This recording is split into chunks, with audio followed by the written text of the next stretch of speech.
This is Pravit Rojanaphruk from Council of English. I'm with Kun Parit Wacharasindhu, the spokesperson of the main opposition People's Party. Now, just two quick questions. What's your reaction on yesterday's ruling by the Constitutional Court regarding the amendment of the Constitution? Secondly, there are a lot of concerns about the role of your party, People's Party. How would you reassure the public that People's Party is solidly performing its opposition duty despite having voted for Kun Anutin as the new Prime Minister? Sure. So on your first question in terms of the ruling from the Constitutional Court, I think there are two parts to that answer.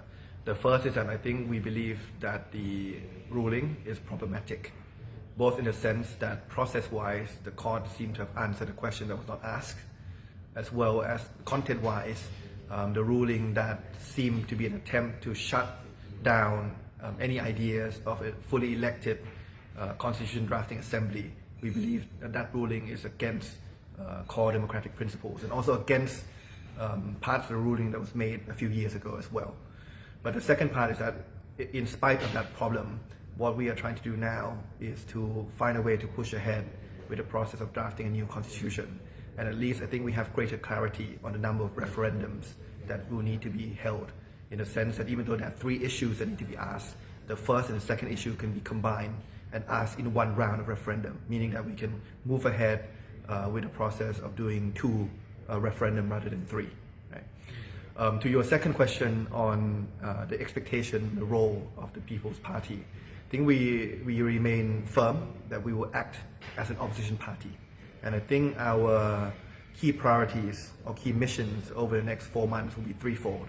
The first is to hold the minority government to its promise, especially regarding the dissolution of parliament, as well as pushing ahead with that constitution, that new constitution roadmap, which will end with the first referendum being held on the same day as the election. The second role is to continue scrutinizing the government, especially on key areas that the public is concerned about, whether it's regarding the corruption involved with the Senate selection process or the potential concern regarding the land or the Khao Kradong land that is currently being disputed. And then thirdly, I think we will try to use the next 4 months in Parliament to push ahead as many progressive laws as possible. Because right now the government cannot push its own law. So it's up to Parliament and kind of a cooperation between the three parties in terms of which laws to pass. So we will do our best to make sure that we use the 4-month time period as best as possible to push through progressive laws. Thank you very much, Parit. Have a good day.